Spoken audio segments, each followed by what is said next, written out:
Welcome to the History of Photography. I am your faculty member, Dr. Olivia Gruber-Florek. The best way to get in touch with me is through Canvas, through the messaging app there, or through my email address, which is oflorek@dccc.edu. Our learning goals for this week are as follows.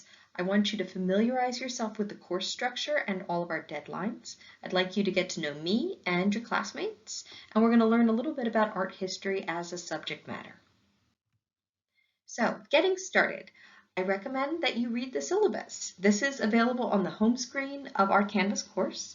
It contains a detailed semester timeline, information about grading and withdrawal, if you have special needs, all sorts of information like that. So that's all in the syllabus. I also recommend that you adjust your notifications. I use Canvas messaging to communicate with you, including to send reminders about deadlines. And so it's really important that you get those notifications. So this is an example of our module for this week, which you've probably already figured out because here you are. So this week is an orientation week, and I have it divided a little bit differently. You're starting here with our orientation video, but then you should go through each of these pages and read information about what supplies you need, grading, and the type of assignments you'll have. I'm going to go over that very briefly here, but in general, like if you want more information, you should go there. Under What is Art History, you will see there are links to 2 readings that I want you to do. You need to do those readings in order to participate in the second discussion. So this week has 2 discussions. One is just getting to know you. The other is What is Art? So if you are new to Canvas, or even if you've been doing Canvas a really long time, there are 3 things that are very important for you to understand in order to navigate this class. The first is the notifications, which I told you about earlier. The second is embedding images within your discussion posts, and you'll be doing that within your discussions this week. And then finally, how to find the rubrics. So on your written assignments, you can see my feedback. For this class, you really do need a laptop or a desktop computer. It is a writing intensive course. Also, you can't embed images in your discussion posts using the Canvas mobile app. So you really do need a laptop or a desktop. What you do not need is a textbook. All of the readings are available on Canvas for free. So the course is organized by week. One week is Monday at 12 a.m. through Sunday night at 11:59 p.m. The deadline for most things is Sunday night, but there is a midweek deadline for discussions on Wednesdays and then a second discussion deadline on Sundays. I'll tell you more about that in a bit. So this is next week's module. You can see that I have a title of the module with the week and the subject matter and then the dates. I have an introduction video for every week. Then in a typical week, I've got the readings and videos listed in one spot, and then the graded assignments below. Notice that the discussion has a Wednesday deadline. I'll talk more with you about that next week in my next introduction video. This week it doesn't matter as much, but moving forward, every Wednesday and Sunday you will need to make posts to the discussions. These introduction lectures, I'm trying to make them short. Mostly what they do is they introduce you to the learning objectives for the week and give you guidance on how to navigate the materials. So I'm hoping they won't be more than 5 to 10 minutes long. The readings and the videos mostly come from Smart History, which is an open educational resource, and also the Metropolitan Museum of Art. They're the primary way that you're getting your content, so you should be taking notes on them because it's from that reading that you'll be writing all of your assignments. Every week you will have a discussion and a written assignment, and these small weekly discussions and assignments are worth 25% of your grade. So the weekly assignments are questions in which you will respond with a short essay of 300 to 350 words. Generally, they're thematic prompts that ask you specific things about images or readings. I will be giving you more instructions about each of those assignments on a weekly basis. The goal of these assignments is to help you develop your writing skills, but also to help you be ready to write the major writing assignments. There's also an assignment in which you and I meet once over the course of the semester over phone or over Zoom, and there's more information about that in the orientation materials. In terms of getting my feedback on your written assignments, I use the rubrics. So the way that you will do that is to click on the rubric. You see it in the circle on the upper right of like, this is what it looks like for you, for your submissions. There's a whole page that navigates you for how to do that as well. Anyway, that is how I give all of my feedback, is through those rubrics. The discussions are, they're only graded for completion, and I want you to post twice per week according to this schedule. So once has to be before Wednesday. On Thursday morning, I update it with a new question, and then you need to respond again to that updated question. This week is different because it's a short week, and you just need to post twice before Sunday night.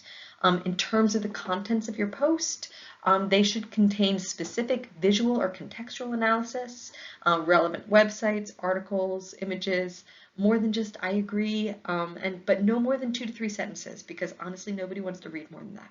I also do want you to read what other people write, and don't start new threads unless you're actually talking about something different. Anyway, we'll be figuring this out week by week as we get through the material. The major writing assignments, over the course of the semester, you'll write 5 essays of 500 to 700 words. That's about a page and a half. And for each one of these assignments, I have separate videos explaining it to you. Each one of them has a rough draft that you complete the week before, and all of the rubrics for these are available within Canvas. So you'll find that there, and you'll just be learning about them on a weekly basis as we get to that content. So if this is how I recommend structuring your week. Monday, Tuesday, Wednesday, this is when you should be doing the readings. And to guide that, I recommend look at the discussion question and the written assignment questions first.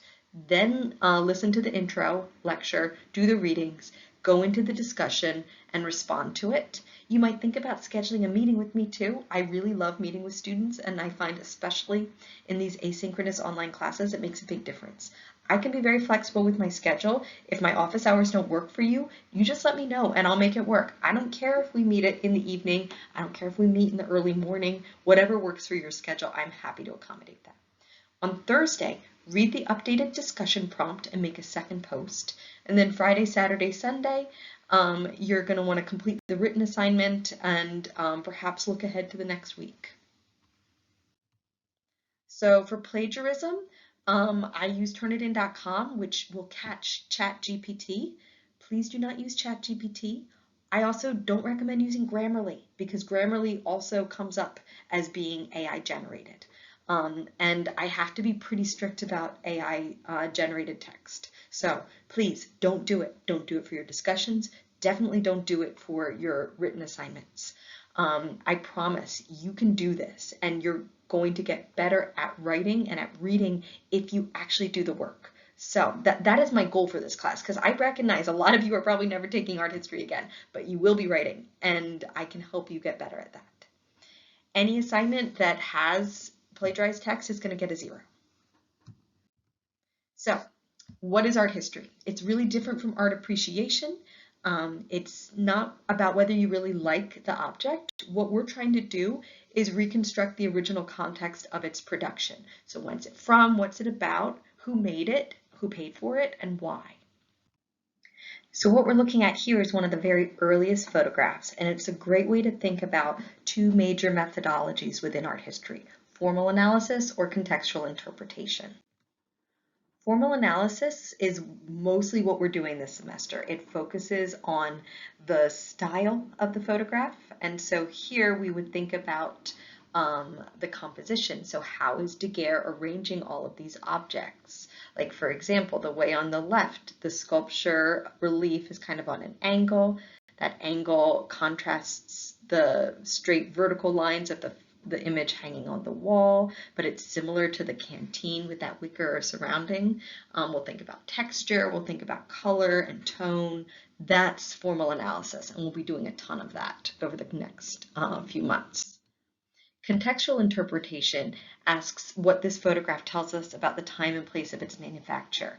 So next week we're looking at Daguerre, and we'll be talking a lot about why did he want to make photographs? He basically invented one of the major photographic technologies. And why did he do that? What were his goals? Let me tell you, it wasn't necessarily to make fine art.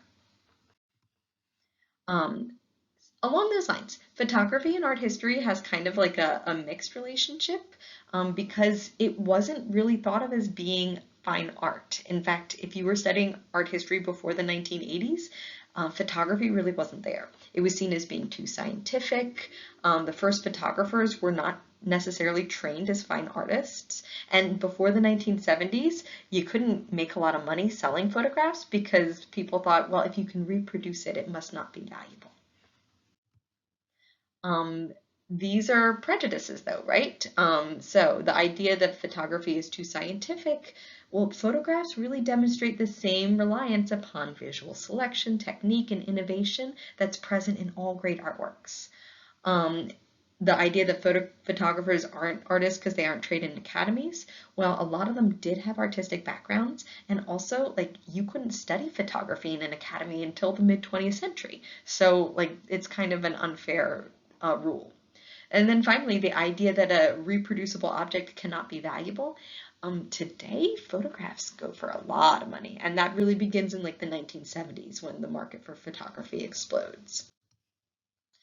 Anyway, so at this point, I would return to Canvas and make your way through the orientation materials and the readings, and then dive into the discussions. I'm really looking forward to getting to know all of you in that first discussion.